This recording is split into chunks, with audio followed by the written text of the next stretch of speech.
ನಮಸ್ಕಾರ, ನೀವು ನೋಡ್ತಿದ್ದೀರಾ ಸ್ಪೀಡ್ ನ್ಯೂಸ್ ಕನ್ನಡ. ನಾನು ಪ್ರಿಯಾ ಸೋಮೇಶ್. ಇವತ್ತು ನನ್ನ ಜೊತೆಗೆ ಹಿರಿಯ ನಿರ್ದೇಶಕರಿದ್ದಾರೆ. ಇವ್ರ ಹೆಸರು ಕೇಳ್ತಿದ್ದಂಗೆ ನನಗೆ ನೆನಪಾಗುವಂತಹ ಮೊದಲನೇ ಸಿನಿಮಾ, ನನಗೆ ಇವ್ರ ಹೆಸರು ಕೇಳ್ತಿದ್ದಂಗೆ ನನಗೆ ನೆನಪಾಗುವಂತಹ ಸಿನಿಮಾ ಅಂದರೆ ಅಮೃತ ವರ್ಷಿಣಿ. ಅದು ನನ್ನ ಫ್ಯಾಮಿಲಿಗೆ ಒಂದಷ್ಟು ಜನಕ್ಕೆ ಫೇವ್ರೆಟ್ ಸಿನಿಮಾ ಕೂಡ. ಆ ಸಿನಿಮಾಗಳ ಹಾಡಾಗಿರಬಹುದು, ಆ ಸಿನಿಮಾ ಆಗಿರಬಹುದು, ನನ್ನ ಫ್ಯಾಮಿಲಿಯ ಪರ್ಸ್ನಲ್ ಫೇವ್ರೆಟ್ ಅಂತ ಹೇಳಬಹುದು.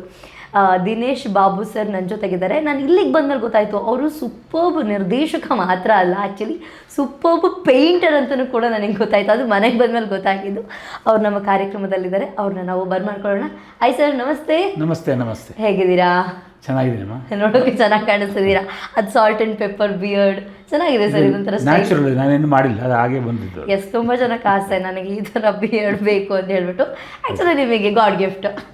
Thank you. ಓಕೆ ಸರ್, ನಾನು ನಾರ್ಮಲಾಗಿ ನಿಮಗೆಲ್ಲ ಇಂಟರ್ವ್ಯೂಸ್ ನಾನು ನೋಡಿದ್ದೀನಿ. ನಿಮ್ಮ ಮೊದಲನೇ ಸಿನಿಮಾ ಯಾವುದು, ಹಾಗೆ ಹೆಂಗೆ ಇದೇ ನಾನು ಕೇಳಿರೋದು. ಬಟ್ ನನ್ನ ಮೊದಲನೇ ಪ್ರಶ್ನೆ ಬಂದು, ಈ ಪೇಂಟಿಂಗ್ ಹೆಂಗೆ ಸರ್? ಇಷ್ಟು ಅದ್ಭುತವಾಗಿ ಪೇಂಟ್ ಮಾಡ್ತೀರಾ. ಆ ದಾಸವಾಳ, ಆ ಗ್ಲಾಸ್ ಜಾರಲ್ಲಿ ಇಟ್ಟಿರೋದು, ನನ್ನಿಂದ ಇರುವಂತಹ ಪೇಂಟ್ ನಿಮ್ಮಿಂದೆ, ಅದ್ರ ಜೊತೆಗೆ ನಿಮ್ಮ ಅಮ್ಮ ಅವ್ರನ್ನೂ ಕೂಡ ಪೇಂಟ್ ಮಾಡಿದ್ದೀರಾ ನೀವು. ಇದು ಹೆಂಗೆ ಸರ್? ಇಷ್ಟು ಬ್ಯುಸಿ ಇರುವಾಗ ಇದೆಲ್ಲ ಹೆಂಗೆ ಸಾಧ್ಯ? ಫಸ್ಟ್ ಅಷ್ಟು ಬಿಸಿ ಇಲ್ಲ ನಾನು. ಓಕೆ, ಈಗ ಸೊ ಟೈಮ್ ಇದೆ. ಓಕೆ, ಟೈಮ್ ಸಿಗುವಾಗ ಎಲ್ಲ ಚಿಕ್ಕ ವಯಸ್ಸಲ್ಲಿ ಡ್ರಾಯಿಂಗ್ ಎಲ್ಲ ತುಂಬ ಇಂಟ್ರೆಸ್ಟ್ ಇತ್ತು. So may be because of this. Okay, ಅದೇ ಮೇನ್ ಇದು ಇನ್ಸ್ಪಿರೇಷನ್. ಓಕೆ, ನೀವು ಚಿಕ್ಕ ವಯಸ್ಸಿಂದನೂ ಪೇಂಟಿಂಗ್ ಎಲ್ಲ? ಪೇಂಟಿಂಗ್ ಇಲ್ಲ, ಓನ್ಲಿ ಡ್ರಾಯಿಂಗ್. Okay okay. ಕಾಲೇಜಲ್ಲಿ ಡ್ರಾಯಿಂಗ್ಸ್ ಎಲ್ಲ ಬರುತ್ತಲ್ಲ, ಡ್ರಾಯಿಂಗ್ಸ್ ತುಂಬ ಇಷ್ಟ ಆಯ್ತು. ಆಗ ಪೇಂಟಿಂಗ್ ಒಂದು ಆಲ್ಮೋಸ್ಟ್ ಒಂದು 2-3 ಇಯರ್ಸಿಂದ ಅಷ್ಟೇ. ಕಾಂಪಿಟೇಷನ್ಗೆಲ್ಲ ಅಟೆಂಡ್ ಮಾಡಿದ್ರಾ? ಇಲ್ಲ. ಕಾಂಪಿಟೇಷನ್ ಆಗಲಿ, ಇದು ಎಕ್ಸಿಬಿಷನ್ಗೆಲ್ಲ ಸುಮ್ಮನೆ ನಾವು ಹಾಬಿ ಅಷ್ಟೇ. ಓಕೆ ಸರ್, ಅಲ್ಲ ನಾವು ಈಗಿನ ಜನ್ರೇಷನಲ್ಲಿ ನಮ್ಮ ಪೇರೆಂಟ್ಸ್ಗಳೆಲ್ಲ ಈ ಸಿನಿಮಾ ರಂಗಕ್ಕೆ ಹೋಗ್ತೀವಿ ಅಂತಂದರೆ ಅದೆಲ್ಲ ಯಾಕೆ, ಸುಮ್ಮನೆ ಓದ್ಕೊಂಡಿರು ಈ ಥರ ಹೇಳ್ತಾರೆ. ನಿಮಗೆ ಆ ಟೈಮಲ್ಲೇ ನೀವು ಈ ಸಿನಿಮಾ ರಂಗಕ್ಕೆ ಎಂಟ್ರಿ ಆದ್ರಲ್ಲ, ನಿಮ್ಮ ಮನೇಲಿ ಯಾರೂ ಅಪೋಸೇ ಮಾಡಲಿಲ್ಲ, ಬೇಡ ನೀವು ಬೇರೆ ಏನಾದರೂ ಮಾಡು ಆ ಥರ ಎಲ್ಲ ಏನು ಹೇಳಲಿಲ್ವಾ? ಇಲ್ಲ, ನಾನು ಬೇಸಿಕಲಿ ಎಕನಾಮಿಕ್ಸ್ ಗ್ರಾಜ್ಯುಯೇಟ್. ಓಕೆ, ಅದಾದಮೇಲೆ ಒಂದು ಸ್ಟುಡಿಯೋ ಇತ್ತು ನನಗೆ, ಒಂದು still photography interest basically. So ಅದಾದಮೇಲೆ ಪುನಃ film institute. So basically I am A cameraman. Direction ಆದಮೇಲೆ ಎಸ್ ನೀವು ಆ್ಯಕ್ಟ್ ಕೂಡ ಮಾಡಿದ್ದೀರಾ ಅಂತ ಕೇಳಿ. ಅದೆಲ್ಲ ನಮಗೆ ಸೆಟ್ ಆಗಲ್ಲ. ರಮೇಶ್ ಅವರು ಒಂದು ಇನ್ಸಿಸ್ಟ್ ಮಾಡಿದ್ರೆ ಅಷ್ಟೇ. ಓಕೆ, ನೀವು ಒಂದಷ್ಟು ಹಿಟ್ ಹಾಗೆ ಒಂದಷ್ಟು ಸೂಪರ್ ಹಿಟ್ ಸಿನಿಮಾಗಳನ್ನ ಕೊಟ್ಟಿದ್ದೀರಾ. ಇಷ್ಟು ಸಿನಿಮಾಗಳಲ್ಲಿ ಈ ಒಂದು ಸೀನು ಸಖತ್ ಫನ್ನಿ ಆಗಿತ್ತು, ಇದನ್ನು ನಾನು ಇವತ್ತು ಕೂಡ ನೆನೆಸ್ಕೊಂಡ್ರೆ ಅದನ್ನು ಮೆಲ್ಕ್ ಆಗ್ತಾ ಇರ್ತೀನಪ್ಪ ಅಂತ ಹೇಳೋದು ಯಾವ್ದಾದ್ರು ಸೀನ್ಸ್ ಇದೆಯಾ? ಎಲ್ಲ ಪಿಕ್ಚರ್ಲ್ಲೂ ಇರ್ತದಲ್ಲ. ಅಲ್ಲ, ಅದರಲ್ಲೂ ಒಂದು ಕೆಲವೊಂದು ಇರುತ್ತೆ ಘಟನೆಗಳು. ಈಗ ನನಗೆ ಒಂದು 10 ವರ್ಷ 10ನೇ ಕ್ಲಾಸ್ವರೆಗೂ ಸ್ಕೂಲ್ ಅಂದರೆ ಅದ್ರ ಒಂದು ಪರ್ಟಿಕ್ಯುಲರ್ ಘಟನೆ ಇದೆ ನನ್ನ ಜೀವನದಲ್ಲಿ. ಎಲ್ಲ ಫನ್ ಇತ್ತು, ಬಟ್ ಅದೊಂದು ಘಟನೆ ನನ್ನ ಜೀವನದಲ್ಲಿ ಇನ್ನೂ ಈಗ ನೆನೆಸ್ಕೊಂಡ್ರೆ ಅಯ್ಯೋ ಈ ಥರ ಮಾಡಿದ್ದ ಅಂತ ಅನ್ಸುತ್ತೆ. ನಿಮಗೆ ಆ ಥರದ್ದು ಯಾವುದಾದ್ರೂ ಇದ್ರೆ? ನನಗೆ ಯಾವುದು ಪ್ರತಿ ಪಿಕ್ಚರು ಮಾಡೋದು ತುಂಬ ಇಂಟ್ರೆಸ್ಟ್ ಅದು. ಅದರಲ್ಲಿ every day I enjoy, every scene I enjoy. Okay. So especially ಇದು ಈಗ ಅನಂತನಾಗ್ ಮಾಡಿದ ಪಿಕ್ಚರ್ ಎಲ್ಲ ಕಾಮಿಡಿ ಇರುತ್ತೆ ಥ್ರೂ ಔಟ್. ಸೊ ಲೊಕೇಶನಲ್ಲಿ ಕೂಡ ಅದು ಇಂಟ್ರೆಸ್ಟ್ ಪ್ರತಿ ಸೀನ್ಲೂ ಇರುತ್ತೆ. ಸೊ ಕರೆಕ್ಟಾಗಿ ಒಂದು ಪರ್ಟಿಕ್ಯುಲರ್ ಸೀನ್ ಇಮಿಡಿಯೇಟ್ ನನಗೆ ಬರಲ್ಲ, ನೋಡ್ತೀನಿ ಮಾತಾಡ್ತಾ ಬಂದರೆ ಹೇಳ್ತೀರಾ. ನಿಮಗೆ ಇವಾಗ ನೀವು ಯಾವುದಾದ್ರೂ ಒಂದು ಕತೆ ಬರೆಯುವಾಗ ಇಂಥವ್ರನ್ನ ತಲೆಯಲ್ಲಿ ಇಟ್ಕೊಂಡೇ ಬರೀತೀರಾ? ಈ ಹೀರೋಯಿನ್ ಅಂತ ತಲೆಯಲ್ಲಿ ಇಟ್ಕೊಂಡೇ ಬರೀ, ಅಥವಾ ಕತೆ ರೆಡಿ ಆದಮೇಲೆ? ಕತೆ ರೆಡಿ ಆದಮೇಲೆ. ಓಕೆ, ಯಾವತ್ತಾದ್ರೂ ಕತೆ ರೆಡಿ ಆದಮೇಲೆ ಚೇಂಜ್ ಆಗಿದ್ದು ಹೀರೋಯಿನ್ಸ್ ಯಾವುದಾದ್ರೂ ಇದೆಯಾ? ಇದು ಹೆಂಡತಿಗೆ ಹೇಳ್ಬೇಡಿ. ಹೆಂಡತಿಗೆ ಹೇಳ್ಬೇಡಿ. ಫಸ್ಟ್ ಆ್ಯಕ್ಚುಲಿ ವಿಷ್ಣುವರ್ಧನ್ ಹೀರೋ ಆಗಿದ್ದು. ಓಕೆ, ಆದಮೇಲೆ ಚೇಂಜ್ ಆಗಿದೆ. ಓಕೆ, ಯಾಕೆ ಚೇಂಜ್? ಪ್ರೊಡ್ಯೂಸರ್ಸ್ ಕಡೆಯಿಂದ, ನನ್ನ ಕಡೆಯಿಂದ ಅಲ್ಲ. ಓಕೆ, ಫಸ್ಟ್ ಸೆಲೆಕ್ಟ್ ಆಗಿದ್ದು ವಿಷ್ಣುವರ್ಧನ್ ಸರ್. ಫಸ್ಟ್ ವಿಷ್ಣುವರ್ಧನ್ಗೂ ಅವರೇ ಕೇಳಿದ್ರು ಒಂದು ಪಿಕ್ಚರ್ ಮಾಡಬೇಕು ಆಫ್ಟರ್ ಸುಪ್ರಭಾತ. ನಾನು ಹೇಳಿದೆ ಸರ್ ಒಂದು ಕಾಮಿಡಿ ಮಾಡೋಣ ಅಂತ. ಓಕೆ ಈ ಸೈಡ್, ಬಟ್ ಆಮೇಲೆ ಅದು ಕರೆಕ್ಟಾಗಿ ವರ್ಕೌಟ್ ಆಗಿಲ್ಲ. ಯಾವುದೋ ಪ್ರೊಡ್ಯೂಸರ್ಸ್ ಅವ್ರದ್ದು ಮಿಸ್ಅಂಡರ್ಸ್ಟ್ಯಾಂಡಿಂಗ್ ಆಗಿ ನೆಕ್ಸ್ಟ್ ಫಸ್ಟ್ ಅನಂತನಾಗ್ ಹತ್ರ ಹೋದೆ. ಓಕೆ, ಹೆಂಗಿತ್ತು ಸರ್ ಆ ಚೇಂಜಸ್ ಎಲ್ಲ ಆಗುವಾಗ ನಿಮಗೆ? ಓಕೆ ಅಂದರೆ ಒಬ್ಬರು ನಿರ್ದೇಶಕರು ಅಂದಾಗ, ಕತೆ ಎಲ್ಲ ಬರೆದಾಗ ಓಕೆ ಇವರಿದ್ರೆ ಇದಕ್ಕೆ ಚೆನ್ನಾಗಿ ಜೀವ ತುಂಬ್ತಾರೆ ಆ ಥರ ಎಲ್ಲ ಫೀಲ್ ಇರುತ್ತೆ. ಸೊ ಹಂಗೆ ಚೇಂಜ್ ಮಾಡಿದಾಗ ನಿಮಗೆ ಓಕೆನಾ? ಇಲ್ಲ, ಆ್ಯಕ್ಟಿಂಗ್ ಎಲ್ಲ ಕರೆಕ್ಟ್ ಆಗಿರುತ್ತೆ, ಬಟ್ ಕೆಲವು ಬಾಡಿ ಲ್ಯಾಂಗ್ವೇಜ್. ಎಸ್ ಈಗ ಫಾರ್ ಇನ್ಸ್ಟೆನ್ಸ್ ಈಗ ವಿಷ್ಣುವರ್ಧನ್ ಫೈಟ್ ಬರಿಬೋದು, ಓಕೆ ಇಲ್ಲಿ ಒಂದು ಫೈಟ್ ಸೀಕ್ವೆನ್ಸ್, ಬಟ್ ಅದು ಅನಂತನಾಗ್ ಕಡೆಯಿಂದ ಬರೋಲ್ಲ, ಅದು ಆಗಲ್ಲ. ಅವ್ರು ಫೈಟಿಂಗ್ ಎಲ್ಲ ಅವ್ರಿಗೂ ಆಗಲ್ಲ, ಫೈಟಿಂಗು ಡಾನ್ಸಿಂಗ್ ಎಲ್ಲ ಆಗಲ್ಲ. ಆದರೂ ಎಲ್ಲ ಮಾಡಿಸಿರ್ತೀರಾ? ಅಲ್ಲ, ಅವರೇ ಹೇಳ್ತಾರೆ ಡಾನ್ಸಿಂಗಲ್ಲಿ ನಮ್ಮ ಕೈಲಾಗಲ್ಲಪ್ಪ ಅಂತ ಹೇಳ್ತಾರೆ ಅವರು. ಓಕೆ ಸರ್, ನಿಮ್ಮ ಅಮೃತ ವರ್ಷಿಣಿ ಸೀರಿಯಲ್ಲು ಸಿನಿಮಾ ಬಂದು ನನ್ನ ಫ್ಯಾಮಿಲಿಯಲ್ಲಿ ಒಬ್ರು ಅಕ್ಕ ಇದ್ದಾರೆ, ನನ್ನ ಶಾಂಭವಿ ಅಂತ. ಅವ್ರದ್ದು ಆ್ಯಕ್ಚುಲಿ ಫೇವ್ರೆಟ್ ಸಿನಿಮಾ. ಹಾಗೆ ಒಂದಷ್ಟು ವರ್ಷಗಳ ಕಾಲ ನಾನು ಯಾವಾಗಲೂ ತುಂತೂರು ಅಲ್ಲಿ ನೀರ ಆ ಸಾಂಗ್ಗೆ ಯಾವಾಗಲೂ ಕಾಲರ್ ಟ್ಯೂನ್. ನಾನು ಆ್ಯಕ್ಚುಲಿ ನಿಮ್ಮ ಇಂಟರ್ವ್ಯೂ ಅಂದಿದ್ದ ತಕ್ಷಣವೇ ಕಾಲ್ ಮಾಡಿ ಹೇಳಿದೆ ನಿಂಗೆ ಏನಾದರೂ ಆ ಸಿನಿಮಾದ ಕ್ವೆಶನ್ಸ್ ಇದ್ದರೆ ಕೇಳಬಹುದು ಅಂತ. ಕಾಲ್ ಮಾಡಲಾ? ಪ್ಲೀಸ್. ಎಸ್, ಆ್ಯಕ್ಚುಲಿ ನಾನು ಹೇಳಿದೆ ನನಗೊಂದು ಕ್ವೆಶನ್ಸ್ ಇದೆ, ಕಾಲ್ ಮಾಡು ನಾನು ಕೇಳ್ತೀನಿ ಅಂತ ಹೇಳಿದ್ರು. ಹಲೋ ಹಲೋ, ಹಾಯ್, ನಮಸ್ತೆ. ನಮಸ್ತೆ. ಹೆಂಗಿದೆಯಾ ಅಕ್ಕಯ್ಯ? ನಾನ್ ಚೆನ್ನಾಗಿದ್ದೀನಿ. ನಿನ್ನ ಫೇವ್ರೆಟ್ ಸಿನಿಮಾ ಅಮೃತ ವರ್ಷಿಣಿ, ಡೈರೆಕ್ಟರ್ ನನ್ನ ಜೊತೆಗಿದ್ದಾರೆ. ನಿನಗೆ ಆ ಸಿನಿಮಾದಲ್ಲಿ ಏನಾದರೂ ಕ್ವೆಶನ್ಸ್ ಇದ್ದರೆ ಇವತ್ತು ನೀನು ಕೇಳಬಹುದು. ಹೌದು, ನನಗೊಂದು ಕ್ವಶನ್ ಇದೆ. ಎಸ್, ಕೇಳ್ತೀನಿ. ಸರ್ ಇದ್ದಾರೆ ನನ್ನ ಜೊತೆಗೆ. Hello sir. ನಮಸ್ತೆ ಮಾ. ನೀವು ಮೂವಿ ತುಂಬಾ ಚೆನ್ನಾಗಿ ಮಾಡಿದ್ರೆ ಸರ್. ಆದ್ರೆ ನನಗೆ ಅದರಲ್ಲಿ ಅಮೃತ ವರ್ಷಿಣಿ ಹಸ್ಬೆಂಡ್ ಹಾಂ ಈಗ ಮೂವಿಲಿ ಈಗ ಅವರು ಫುಲ್ ಅವರು ಲೈಫಲ್ಲಿ ಇಲ್ದಿರೋ ರೀತಿ ಆಗ್ಬಿಡುತ್ತಲ್ವಾ. ಈಗ ಅವ್ರನ್ನ ಇಷ್ಟಪಟ್ಟವರು ಅವ್ರ ಜೊತೆ ಇಲ್ಲ, ಈಗ ಅವ್ರ ಗಂಡನೂ ಅವ್ರ ಜೊತೆ ಇಲ್ಲ ಅನ್ನೋ ತರ ಆಯ್ತು. ಅದೇ ಅದು ಮೂವ್ಮೆಂಟ್ ಅಲ್ಲಿ ಅವರು ತೀರೋಗೋದ್ರ ಬದಲು ತೀರೋಗೋ ತರ ಮಾಡಿ ಮತ್ತೆ ಅವರು ಯಾರಿಗಾದ್ರು ಸಿಕ್ಕಿ ಅವ್ರನ್ನ ಹುಷಾರ್ ಮಾಡಿ ಇವ್ರ ಹತ್ರ ಸೇರ್ಸೋ ಅಂತದಾಗಿ ಇನ್ನೂ ಖುಷಿ ಆಗ್ಬಿಡೋದು.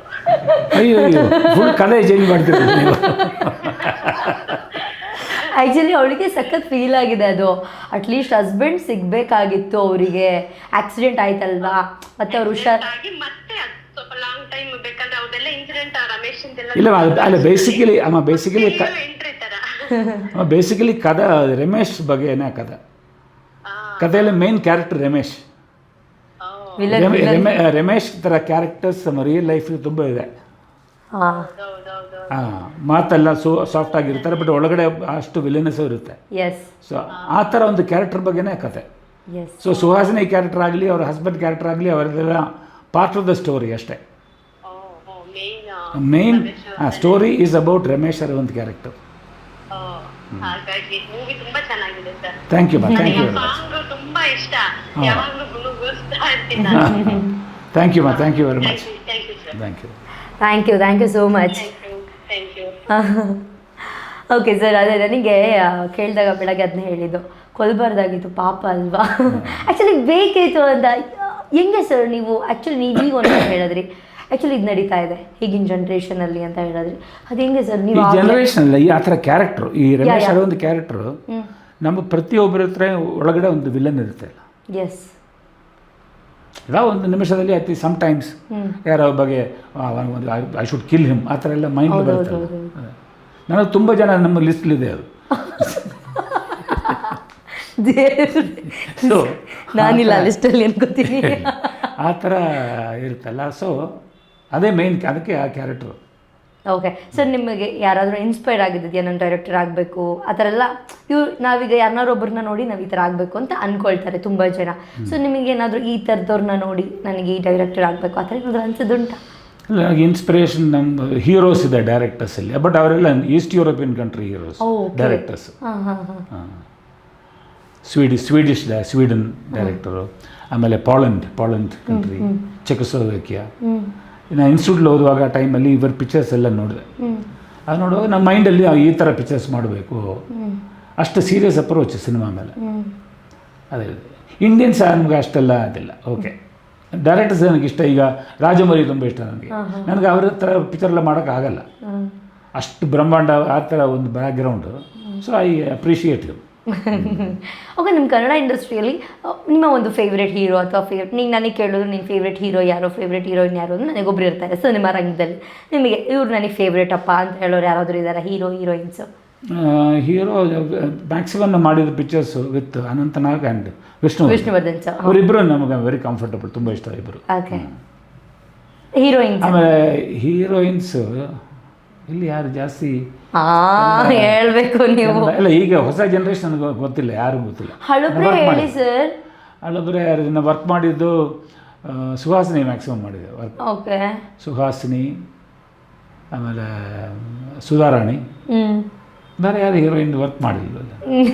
ಅಲ್ಲ, ವರ್ಕ್ ಮಾಡಿಲ್ಲ ಅಂದ್ರೂ ಬಟ್ ನನಗೆ favourite as an artist Chaya Singh madam. Okay, ನನಗೂ ಸಖತ್ ಇಷ್ಟ ಅವರು.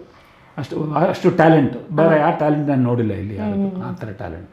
ಅಟ್ ಪ್ರೆಸೆಂಟ್ ಈಗಿರುವಂತಹ ಸಿನಿಮಾ ರಂಗದಲ್ಲಿ ಈ ಹೀರೋ, ಓಕೆ ಇವ್ರದ್ದೊಂದು ಔಟ್ಪುಟ್ ಚೆನ್ನಾಗಿದೆ, ಎಫರ್ಟ್ ಜಾಸ್ತಿ ಆಗ್ತಾರೆ, ಓಕೆ ಇವು ಸಿನಿಮಾಗಳು ನೋಡೋದಕ್ಕೆ ಚೆನ್ನಾಗಿರುತ್ತೆ ಅಂತ ಅನ್ನೋದಾದರೆ ಹೀರೋಯಿನ್ಸ್ ಹೀರೋಯಿನ್ಸ್ ಇಬ್ರು ಕೂಡ ಈಗಿಂದು ನೀವು ಹೇಳಿದ್ದೆಲ್ಲ ಓಲ್ಡ್ ಆಯ್ತು ಈಗ ನನ್ನ ಜನರೇಷನ್ಗೆ ಬಂದ್ರೆ ಇದು darling Krishna. Darling Krishna, okay. Okay. ಮಿಲನ ಮಿಲನ್ ನಾಗರಾಜ್ ಅವರು. ಬೇರೆ ಬಿಟ್ಟರು ಬೇರೆ ಏನು ಜಾಸ್ತಿ ಇಲ್ಲ ಅಷ್ಟೇ. ಹೀರೋಯಿನ್ಸು ಕಾಮಿಡಿಯನ್ಸ್ ತುಂಬ ಇಷ್ಟ ಎಲ್ಲರು. ಕಾಮಿಡಿಯನ್ ಶರಣ್ ಆಗಲಿ, ಕೋಮಲ್, ಶರಣ್, ಚಿಕ್ಕಣ್ಣ ಅಷ್ಟು ಇದಿಲ್ಲ, ಇಷ್ಟ ಆಗಲ್ಲ. ಓಕೆ ಓಕೆ, ಅವ್ರ ಆವ್ರೇಜ್, ಬ್ಯಾಡ್ ಅಂತಲ್ಲ, ನಿಮಗೆ ಅದಕ್ಕಿಂತ personally.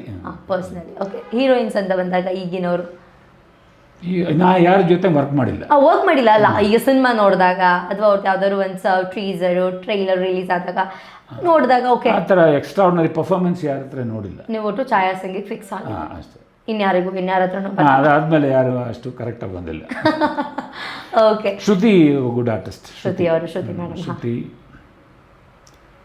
Character artist Rangayana Raghu. Sir, ಅಚ್ಯುತ್ರ ಅವರು ವರ್ಕ್ ಮಾಡಿಲ್ಲ ಅವ್ರ ಜೊತೆ. ಮತ್ತು ವೀಣಾ ಸುಂದರ್ ಎಲ್ಲ ಒಳ್ಳೆ ಆರ್ಟಿಸ್ಟ್.